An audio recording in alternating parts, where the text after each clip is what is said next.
repaso, creo que esto se está grabando ya, del tema 3 de la que tengo el examen hoy.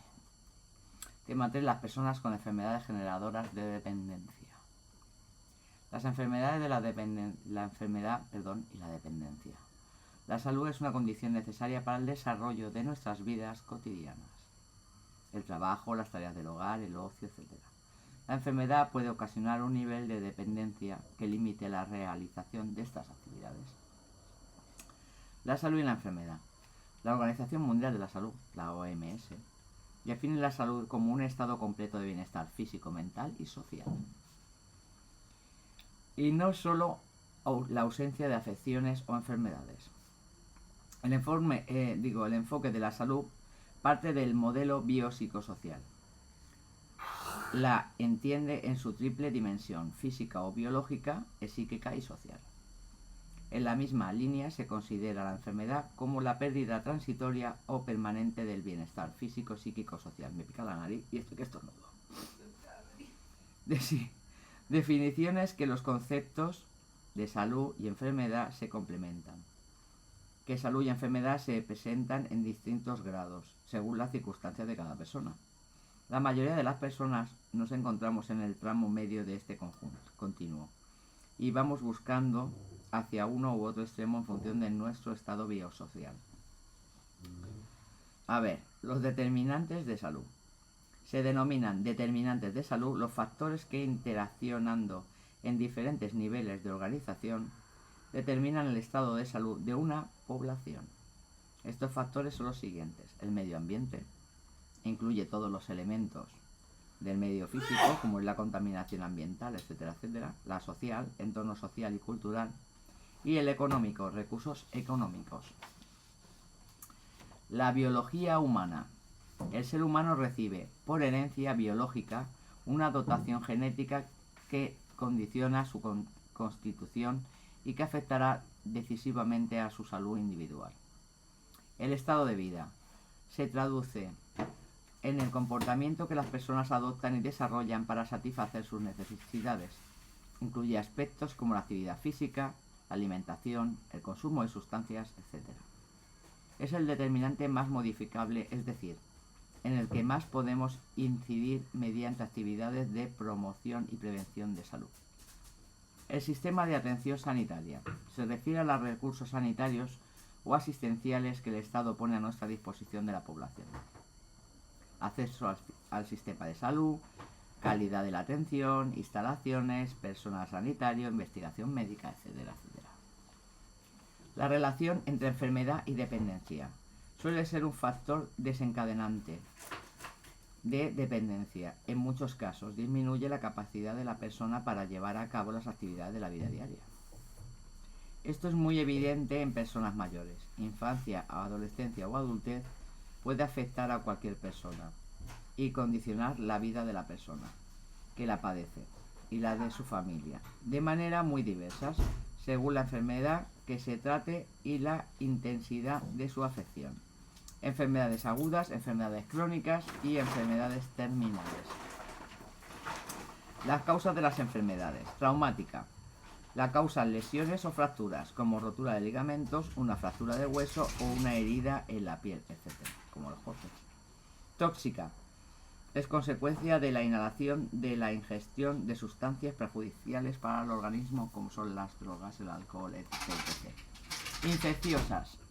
La produce un organismo infeccioso, como el virus de la gripe o de la hepatitis. Metabólica. Se debe a una alteración de alguna de las reacciones químicas que tienen lugar en las células. Por ejemplo, la diabetes sería una de las enfermedades metabólicas. Degenerativas. Es consecuencia de la alteración de los mecanismos de regeneración. La arterioesclerosis, la distrofia muscular, etc. Neoplásica. Todos los cánceres. Hereditaria. Se transmite de generación en generación a través de los genes. Es psíquica. La alteración se produce en el comportamiento psicosocial. Ambiental. Es debido a los agentes físicos o químicos del ambiente. La insolación, la congelación, las quemaduras. Las fases de la enfermedad. Fase 1. Prepatógena. Es el estado inicial antes de la enfermedad. Los factores que pueden causar la enfermedad pueden ser endógenos, que son dentro, hereditarios, genética, edad, etcétera, o exógenos de fuera, estilo de vida, medio que lo rodea la persona, etcétera. Algunos factores son modificables, como el estilo de vida. Interviniendo en ello se puede prevenir la enfermedad. Prevención primaria. Fase 2. Presintomática. La enfermedad ya está instaurada, pero la persona no advierte los síntomas y no es consciente de su existencia. Van apareciendo las manifestaciones iniciales poco claras. La intervención en esta fase es prevención secundaria. Y la fase 3. Sintomática. Las manifestaciones, bueno, mi marido para de hacer ruiditos, manifestaciones generales y específicas de la enfermedad ya son evidentes y permiten realizar el diagnóstico y su consecuente tratamiento. Prevención terciaria. Padre, ¿por qué hace usted tanto ruido? Por favor. Fase 4 de resolución. La aplicación del tratamiento conduce al desencadenamiento de la enfermedad, que puede ser la curación definitiva de la enfermedad, la curación con secuelas, la cronificación de la enfermedad o la muerte del paciente. Si la muerte no llega, el círculo se reinicia con una nueva fase prepatógena. El afrontamiento de la enfermedad. Cada persona vive la experiencia de la enfermedad de una forma particular e irrepetible y reacciona de una manera individual ante las noticias sobre su progresión de su enfermedad. Factores que intervienen en la reacción de la persona. Todo esto son los resúmenes que he hecho, Murete. Hay una serie de factores que intervienen en la interpretación y la vivencia de la nueva situación de enfermedad. Algunos de los más importantes son el tipo de enfermedad. Puede ser aguda o crónica, invalidante o no, progresiva o degenerativa, etc. El temor a la enfermedad, a sus efectos, a su progresión o al tratamiento. Pueden conllevar dolor y malestar o provocar dificultades fisiológicas que pueden hacer progresivas con el paso del tiempo. El efecto sobre la independencia. La enfermedad en ocasiones repercute en las actividades de la vida diaria. Y si es así, hay que valorar cuáles se ven afectadas y en qué medida, etc. La recuperación de la vida familiar, laboral y social. Padecer una enfermedad puede provocar ciertas modificaciones en el sistema de funcionamiento de la familia y puede comportar el funcionamiento de determinados planes de vida. Las características de la personalidad del paciente serán fundamentales a la capacidad del afrontamiento que presente para sufrir y adaptarse a la situación. Y seguimos, porque esto no se acaba. La edad y el sexo también influyen. Y hoy, por favor, estoy grabando, callarse. Y otras características personales. No es lo mismo que la enfermedad aparezca en la vejez, periodo en que es más previsible, que en la infancia o en la juventud. Las experiencias anteriores, la persona puede haber sufrido enfermedades similares o haber vivido situaciones parecidas. Luego están las creencias personales. Las creencias religiosas pueden ayudar a mitigar el sufrimiento y el temor a la muerte, si ésta parece próxima. Los recursos que se poseen para afrontar la enfermedad. Se debe considerar si hay familiares o personas próximas para atender a la persona enferma.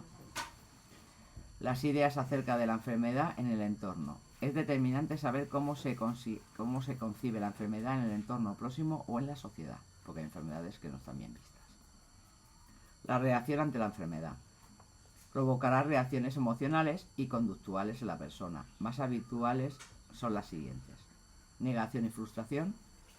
No querer creerse la realidad es la primera reacción, dando lugar a un sentimiento de incredulidad e impotencia. La irritabilidad. Se elevan los niveles de enojo, hostilidad e intranquilidad. Está la ansiedad. La persona percibe la enfermedad como una amenaza que le causa malestar y un miedo difuso que no sabe canalizar adecuadamente. La desconfianza. Se agudizan los comportamientos asociados a la desconfianza y a la persona enferma se muestra más tensa, ansiosa e insegura. Inmadurez, en el sentido de que la persona vuelve a conductas de etapas de su vida superadas. La apatía, la falta de motivación por su nueva situación lleva al desinterés y a la inactividad. Comportamientos desadaptados también pueden haber. La persona se comporta de manera alegre y muestra una expresividad emocional exagerada ante la situación, como si la enfermedad no fuera una ya. Vamos al 3.2.3. La información de la persona enferma. En los momentos de las recaídas, las personas reclaman información sobre su situación. Se consideran tres modelos en la gestión de la información.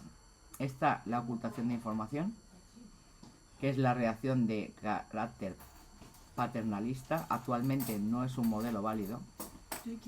Información completa es el caso opuesto y consiste en proporcionar a la persona toda la información sobre su enfermedad, su pronóstico y las consecuencias que va a tener sobre su vida, aunque no lo solicite, que tampoco está bien visto. Y la que sí que está bien vista es la información individualizada. Cada uno asume su enfermedad de manera diferente y la cantidad de información que desea recibir también es diferente. Necesidades para las personas con enfermedades agudas. Una enfermedad aguda o proceso agudo es un problema de salud grave de corta duración y que se resuelve rápida con el tratamiento o la intervención quirúrgica. Las personas que sufren procesos agudos se pueden clasificar en dos grupos. Pacientes ambulatorios, en su caso, se atienden en el centro sanitario con un tratamiento farmacológico o una cura, pero no precisan ingreso hospitalario. O los pacientes quirúrgicos, son los que son intervenidos quirúrgicamente en un centro hospitalario. La enfermedad aguda no suele conllevar dependencia, pues suele curarse o cronificarse. Los TAPS solo tienen dos situaciones relacionadas con la dependencia en las que se podrá requerir su intervención: la convalecencia, que cuando está recuperando, y la incidencia de la enfermedad aguda en las personas mayores, que los mayores sabéis que tardan más en recuperarse y pueden tener problemas. La convalecencia. Ese periodo transcurre entre el fin de una enfermedad o una intervención quirúrgica y la completa recuperación de la persona. El curso y duración de la convalecencia puede ser muy variado dependiendo de distintos factores: la gravedad de la enfermedad y su duración, la duración de la convalecencia, si ha habido intervención quirúrgica, el tiempo de permanencia en la cama, los cuidados recibidos y la edad, las condiciones físicas y el estado de ánimo. La convalecencia en cama. La persona puede verse sometida a tratamientos, permanencia en cama e inactividad durante una temporada más o menos duradera. Puede provocar un distanciamiento de sus actividades habituales. La persona puede acostumbrarse a estar inactivo y no esforzarse por progresar a la vida habitual. De vista de la dependencia es de primera magnitud.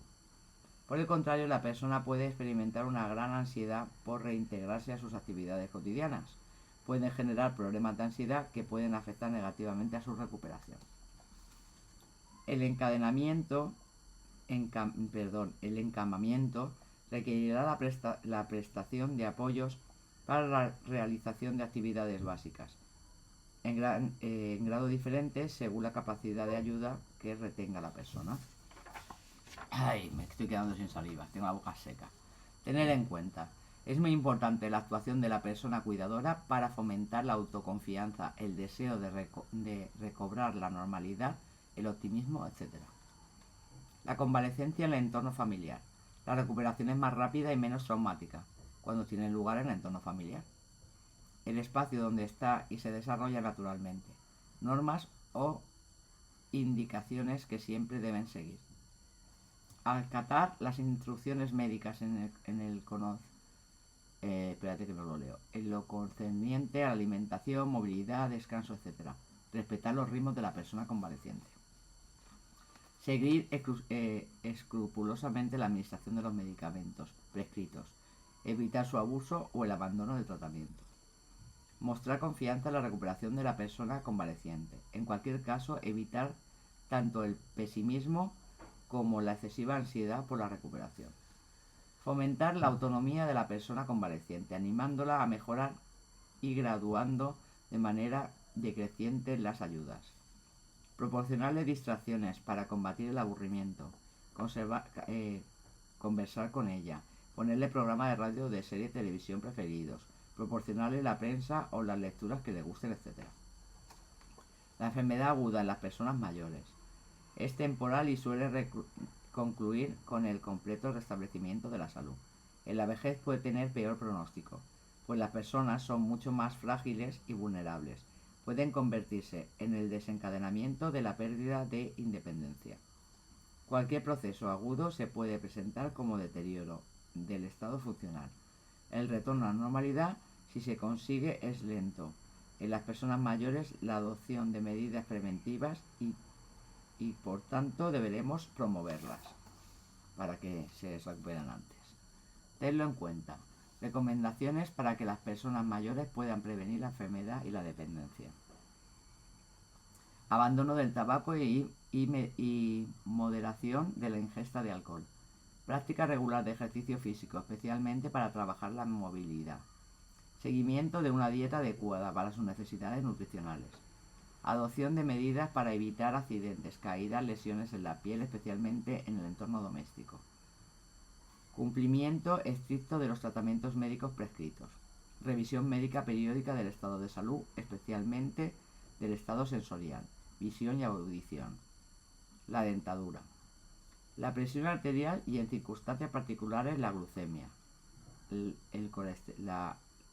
La colesterolemia, la tiroides, la continencia y el estado cognitivo. Vacunación antigripal de forma generalizada y antitetánica y antineumocócica en situaciones concretas. Mantenimiento de las relaciones sociales y la actividad de ocio. Necesidad de las personas de enfermedad crónica. Se denomina enfermedad crónica el trastorno orgánico o funcionamiento de larga duración. Probablemente afectará a la persona durante toda su vida o al menos durante varios años, que conllevará una modificación en el modo de vida de la persona. Las causas pueden estar relacionadas con factores que dependen del estilo de vida, hábitos alimenticios, actividad física, modos de conducción, etc. Físico, polución. Psicosocial, estrés o competitividad. Hereditarios, tipo de incidencia. La enfermedad crónica. Es muy amplio y engloba desde algunas leves, otras potencialmente muy graves, aunque todas ellas participan de una serie de características. Son permanentes, es decir, son para toda la vida o para muchos años. Pueden requerir periodos de cuidados y tratamientos más o menos duraderos. Realización periódica de controles o exploraciones. Exigen un aprendizaje específico del paciente y de su familia para los cuidados de la salud. Suelen conllevar sentimientos de pérdida. Generalmente afectan a áreas personal, familiar y social y del individuo, por lo que debe dar lugar a necesidades de tipo psicosocial. La enfermedad crónica y el funcionamiento diario. Podemos diferenciar varias tipologías de enfermedades crónicas. Enfermedades de mal pronóstico, que conllevan un sentimiento intenso de pérdida y de amenaza de la vida. Enfermedades que provocan gran dependencia, por ejemplo, la insuficiencia renal, las lesiones medulares, etc. Enfermedades con mutilación, como amputaciones o malformaciones. Enfermedades que cursan con dolor crónico, por ejemplo, la artritis reumatoide y la fibromialgia.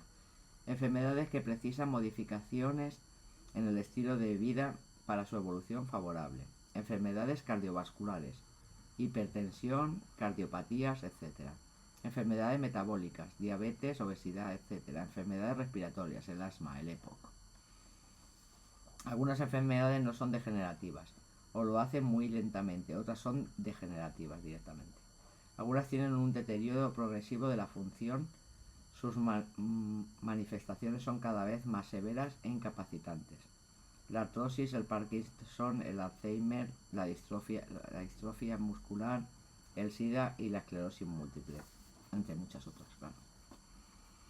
La reacción ante recaídas y la progresión de la enfermedad suelen requerir tratamientos que no siempre responden a las expectativas de la persona enferma, deposita en ellos, de modo que son frecuentes las recaídas o la frustración, al comprobar que la enfermedad no evoluciona tal como la persona desearía. Esta fase se vive con mayor incertidumbre y con desánimo. Los motivos para ello son evidentes. La experiencia anterior de enfermedad despierta recuerdos y emociones negativos, lo que facilita que el paciente sienta más miedo. La persona enferma cuestiona la aceptación de nuevos tratamientos cuestiona la aceptación de nuevos tratamientos, pues los anteriores no han dado los resultados específicos. Aparecen una serie de reacciones emocionales que no siempre serán fáciles de manejar, como la desconfianza, la desesperanza, la impotencia o la depresión. Necesidad del paciente crónico.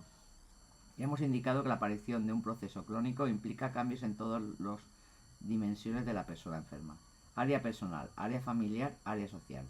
Estos cambios se van a traducir en unas necesidades específicas en cada una de las 6 áreas. En el área personal los cambios serán malestar físico y emocional, cambios en los patrones de sexualidad, pérdida de la independencia, modificaciones en la escala de valores y en la filosofía de vida, alteraciones en la autoimagen, sentimiento de impotencia y desesperanza, miedo a lo desconocido, respuestas depresivas, de negación o de agresividad, modificación del autoconcepto y de la autoestima, las necesidades que necesitan en este área, cuidados personales, actividades de la vida diaria, apoyo psicoemocional y apoyo afectivo.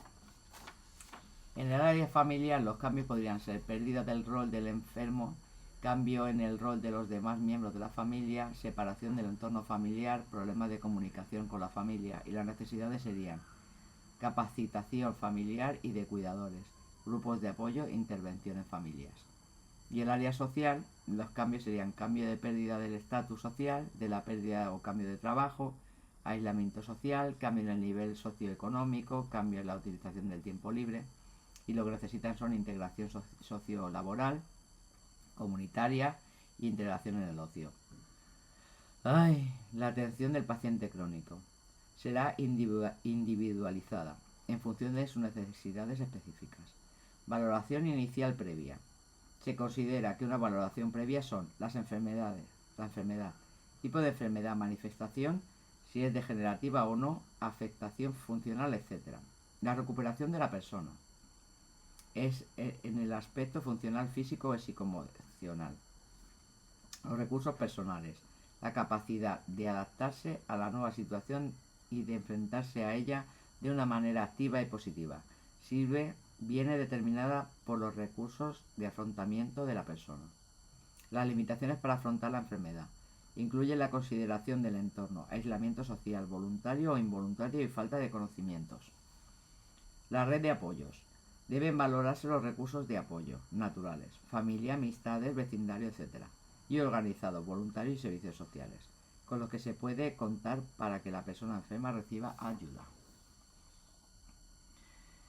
Seguir el tratamiento prescrito. Una enfermedad crónica sin ninguna intervención y dejada a su evolución natural acabará derivando en un grave riesgo para la salud y el bienestar de la persona. Es necesario seguir el tratamiento indicado.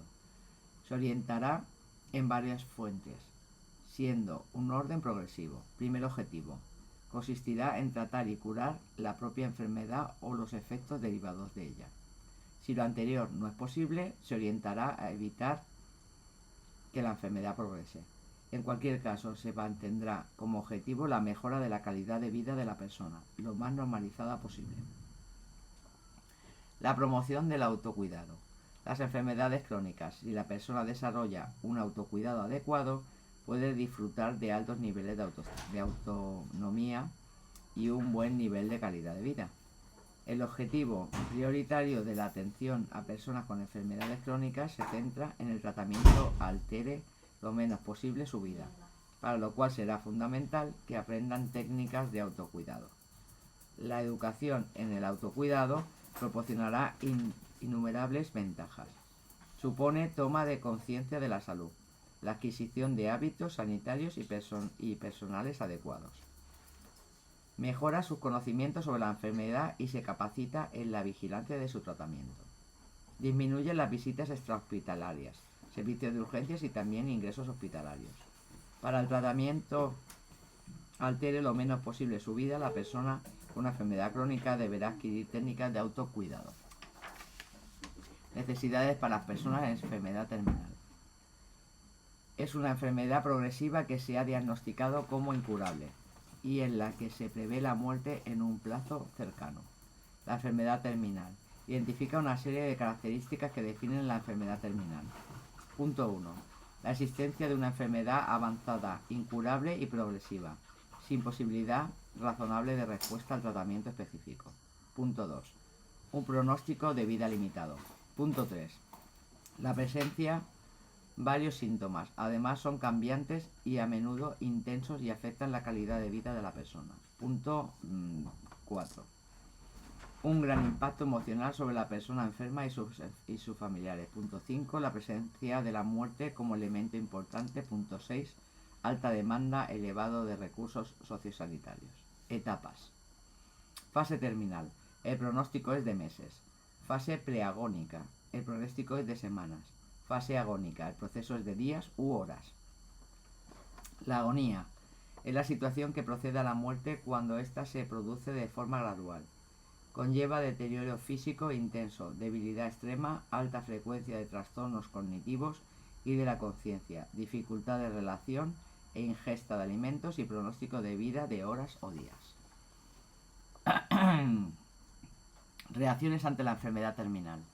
El diagnóstico puede producir distintas reacciones en las personas en función de su personalidad, la capacidad de afrontamiento de la etapa de la vida que se encuentre y en general de las circunstancias individuales. Se puede considerar que todas ellas pasan por una serie de estudios descritos. Fase 1. Shock o negación.